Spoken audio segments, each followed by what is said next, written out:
Hi, this is Abby Main, and this is my ornithology final. So the first part was the lecture on tracking American woodcock migrations. Um, so overall, the American woodcock, it's a shorebird that essentially adapted to live in forested areas that are actually away from the shore. So the name shorebird is kind of ironic here. They prefer specifically young forests, so areas where prior disturbances like fires were good for them because that's where you get the young forests. Their bill is pretty specifically adapted to go through the soil and find invertebrates like insects. They especially, he said that they are especially known for eating a lot of earthworms.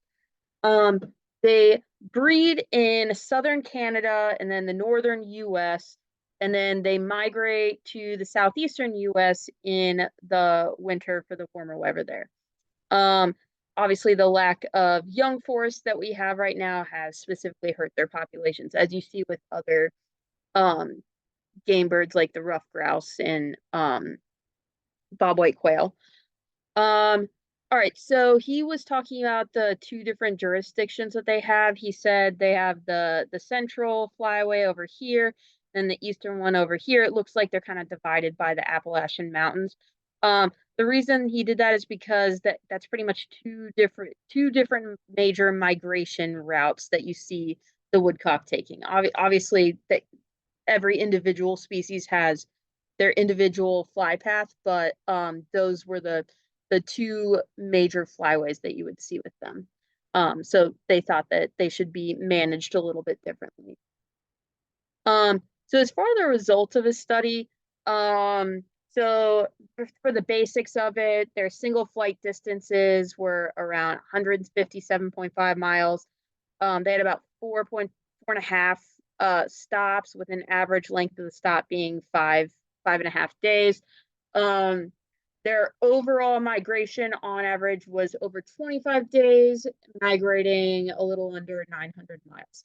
And the ranges were pretty, from what I saw from the data he gave, the ranges were actually pretty big. So I'm not sure how good even saying the averages are if you have such large ranges like that. Um, the spring migrations were similar to that, just a little bit longer. And an interesting fact he gave were that their movement changes by how the wind is going. Um, their fall departure depended on the latitude. So when they would leave would depend on how far north or south they were. It was like 4 days per 1 degree change in latitude, which was pretty interesting.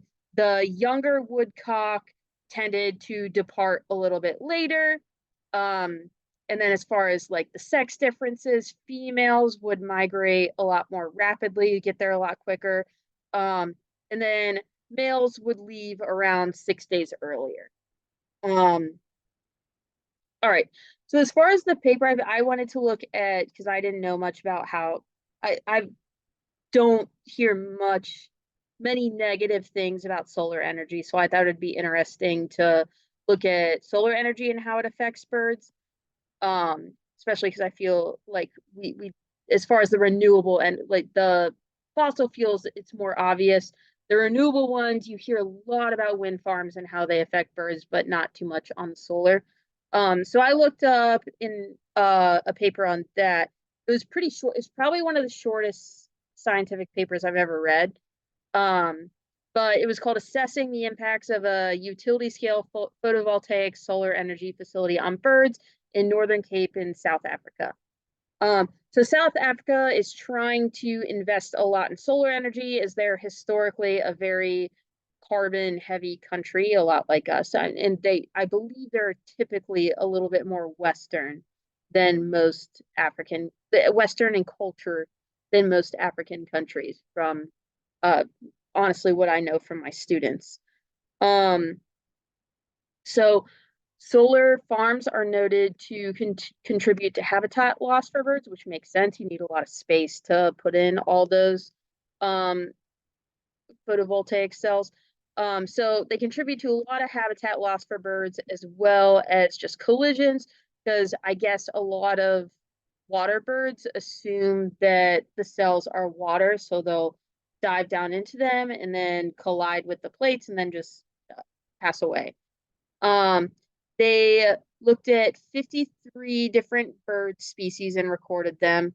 Um, both species diversity and their richness or density was lower in the area where the photovoltaic cell facility was, which was as predicted.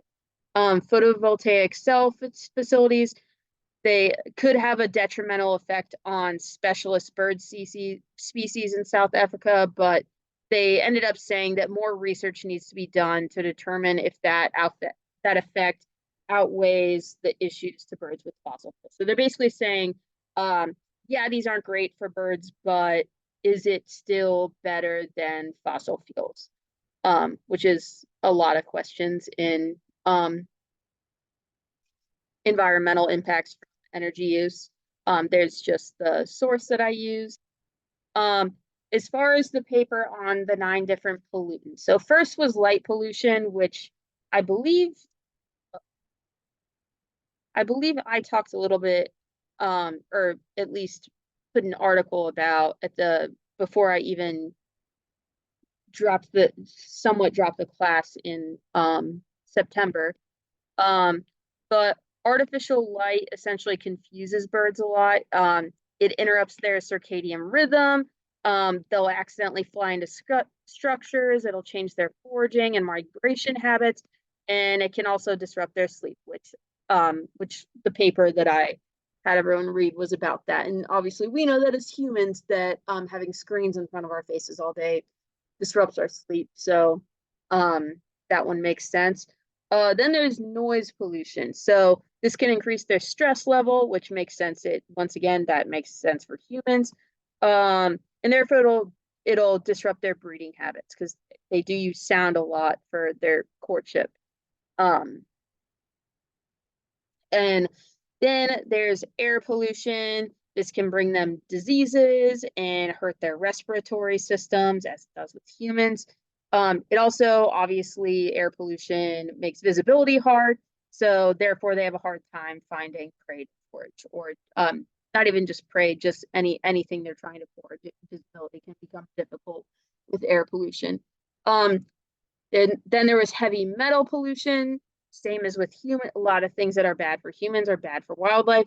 So as with humans, it can cause reproductive and developmental problems. And then once again, another one we see with humans, radioactive pollution is really bad. This is especially bad near nuclear sites. So as with humans, it can cause cancer or certain defects. Then there's pesticide pollution. So enough of this pollution can be fatal to birds. In lighter levels, though, it's still going to affect their reproductive success. This is especially if they're ingesting prey that are even more largely affected by pesticides. I would assume this would be especially birds that feed on fish, just because pesticides tend to get into um, our waterways. Uh, Pharmaceutical pollution. So this can completely change bird behavior by altering their hormones. And this is more a message for myself, but this is why you should be careful about throwing away medicine. I used to be, I don't take medicine anymore, but when I did, I was pretty bad about being wasteful of it and not being cautious about how that could affect wildlife or anything else for that matter by just getting rid of medicine so easily. And this can also be very harmful to their offspring. Um, then there's oil pollution, as we've seen with oil spills a couple times in this class. I believe we saw videos on this.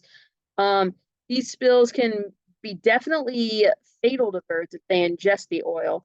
But even if it's not ingested, it can really harm their bodies, get in their feathers, and it can hinder a lot of their abilities, most importantly, their ability to fly well. Um, Lastly, there is plastic pollution.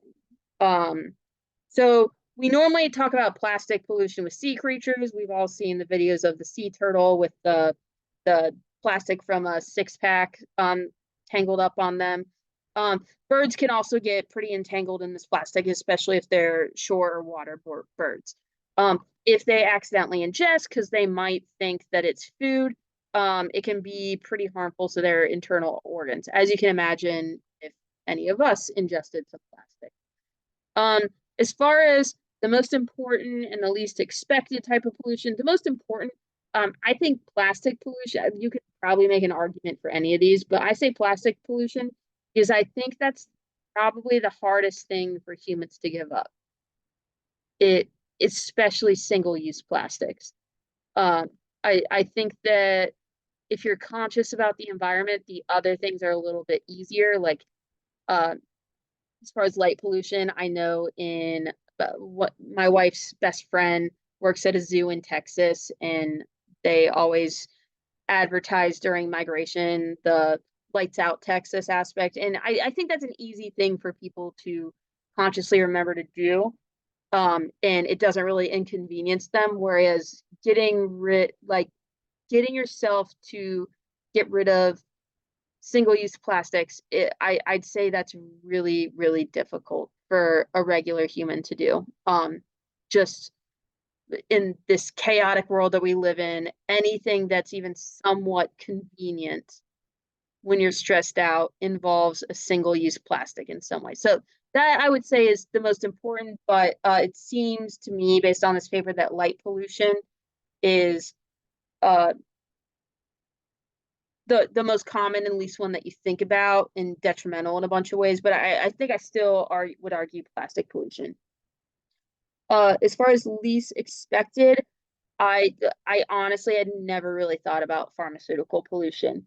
I don't know if that's a lack of um just I don't know if that's just ignorance on my part or if like we don't talk about it enough as a culture, but I often have not thought about pharmaceuticals and how them getting into waterways could affect wildlife. So that's definitely something I'll be cautious about in the future if I do ever take medicine again. Um, and that is all. Thank you for a great semester.